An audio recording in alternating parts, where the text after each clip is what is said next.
From rolling under a moving bus to disarm a bomb in Speed, to the Arc de Triomphe car chase in John Wick Chapter 4, these are Keanu Reeves' most insane stunts. If there's anyone on the same level as Tom Cruise, it's him. Keanu may not strap himself to a plane or use a dirt bike to jump off a steep cliff, but he can do things even Tom might have trouble with. Over the last decade, he's earned his place as one of the few actors other than Cruise who do their stunts for real.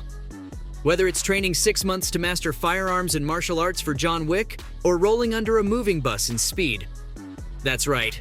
Keanu's been doing his own stunts since the early 90s, and it was director Jan de Bont who convinced him to get under the bus while it's moving at 30 miles an hour. Naturally, Keanu was nervous about the whole deal. He hadn't done anything like that before, and the idea of rolling under a bus like that made him unsure of doing it himself. But de Bont convinced him that he only had to do it once. The film's stunt coordinator, Gary Himes, took Keanu under his wing and helped him through the process. And together, they found creative ways to get him in increasingly dicey situations. The dolly move under the bus was one thing, but Keanu also jumped onto the moving bus from a Jaguar. It was a lot easier for de Bont to convince him to get under the bus than it was to jump onto it. The bus had to be moving at 30 miles an hour, and its speed had to be strictly controlled. If the driver was too slow or too fast, then he could have been seriously injured or worse. But over the course of filming the movie, he got increasingly comfortable with dangerous stunt work. De Bont told him that it was like stepping onto an escalator. You take a step up and try covering the gap in the middle. Simple, right? That's how Keanu had to look at it, because otherwise he'd end up in the emergency room. But Speed's considered one of the greatest action movies of the 1990s, and the high-stakes stunts are one reason for that. It's this energy and commitment that Keanu took on his way forward. He built an awesome career based solely on his hard work and refusal to give up. It's why The Matrix Resurrections, despite all its flaws, has one moment that stands out among the rest. The Wachowskis wrote and directed one of the most iconic sci-fi action films of all time. They built on its success with sequels that didn't have the same impact, and Resurrections is unfortunately the weakest of the 4 Matrix films.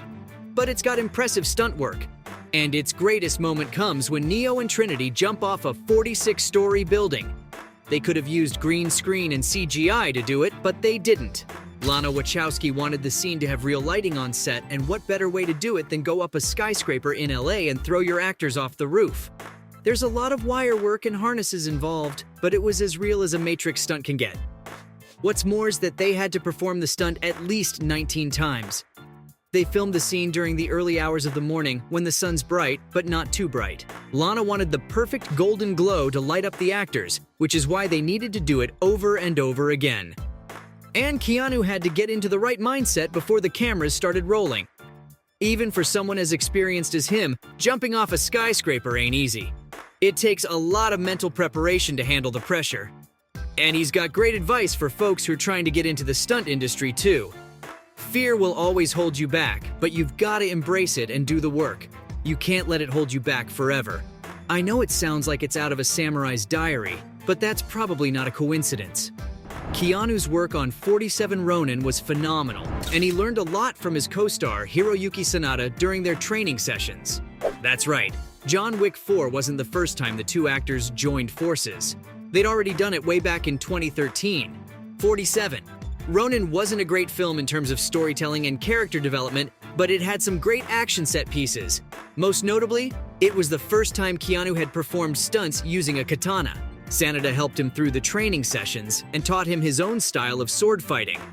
He constantly wanted to improve Keanu's swordplay and told him that every strike should fluidly move into another.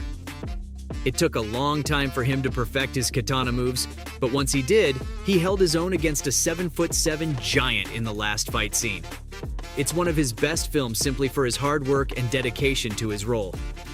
It didn't win the critics over and is one of the biggest box office bombs ever, but it didn't matter. Because a year later, in 2014, John Wick hit theaters and completely changed the game and how it's played. This franchise is a masterclass in action cinema, and it holds a special place in the eyes of stunt people around the world.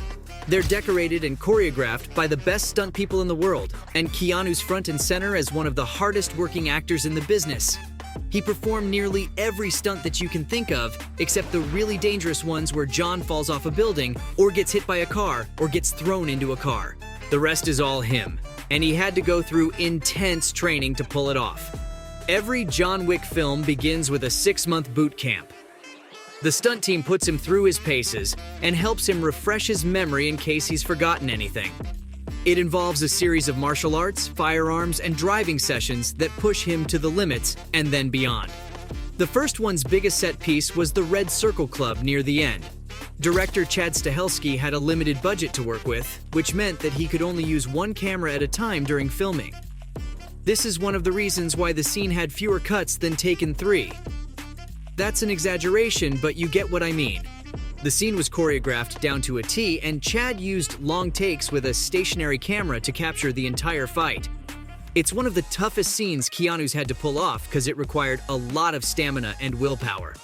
But it got even more intense in Chapter 3. Chad and his stunt team dialed the action up to an 11. They upped the ante by getting Keanu to ride a horse through New York City. The entire scene came together because Chad wanted Wick to fight bad guys using horses. That meant taking the cameras to the stables and filming complex action scenes near the animals. Like, that's wild. But it's not as wild as Keanu anchoring himself to the side of a horse while riding through the busy streets of New York and firing a gun at a bad guy who's chasing him on a bike. That scene was pure genius, and we've got to thank Chad and Co. for coming up with it. And yes, it was actually him hanging on the side of a horse. To make sure he was safe and did the job flawlessly, he needed to be trained using a bunch of harnesses and wires. They filmed it at an open field where he could practice sliding down the horse at high speed, then sliding back up while maintaining his equilibrium.